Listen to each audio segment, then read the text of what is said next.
Welcome to week 2 of EDCI 569, Introduction to E-Learning.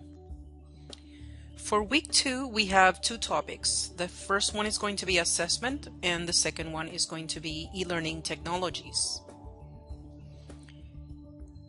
We have several readings for you related to both topics. So for the first one, assessment, from our textbook, you're going to have chapter 5. And then the next couple of readings are going to be optional, but I do recommend, if you are considering a topic that you will have to evaluate via performance ratings, then the book doesn't really talk too much about the performance questions. You may find some additional information about how to create rubrics by consulting this particular book, and it's called Introduction to Rubrics. From here, you'll read chapters 1 and 3. They're very short, and you'll be able to access this book from the library website. They also have a website, which is introductiontorubrics.com, and there you'll find examples of rubrics, so templates for creating your rubrics.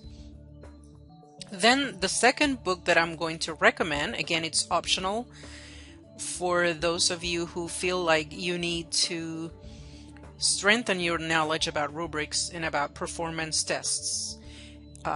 Criterion Reference Test Development has two good chapters for us. Chapter 7 is actually about objective tests, and it gives you more guidance on how to write good test questions for the cognitive types of tests or objective tests.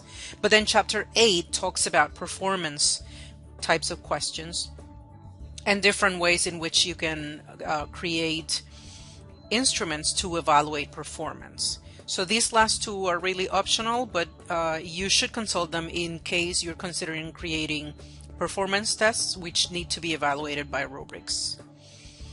Then we have the readings for technology. Now, since each of you is going to be probably dealing with an entirely different technology, just pick one.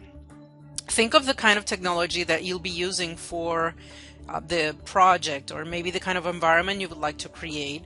And so depending on what you prefer, you may go to Horton and read chapter 7, Games and Simulations, or for mobile learning, that's chapter 9.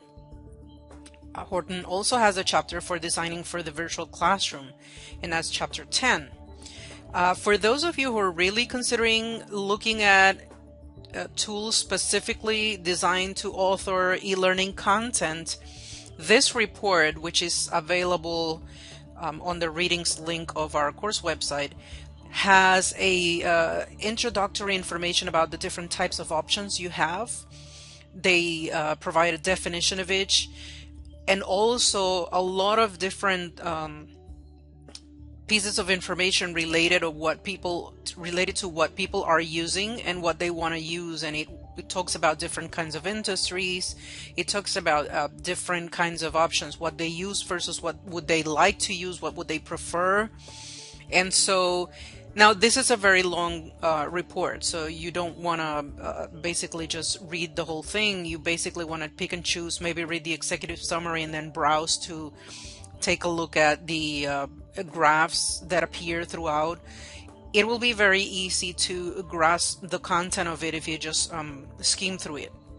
And then the last one is specifically about learning management systems and how to select one. And so those of you who are considering maybe developing your e-learning content for a learning management system may look at this document here for guidance.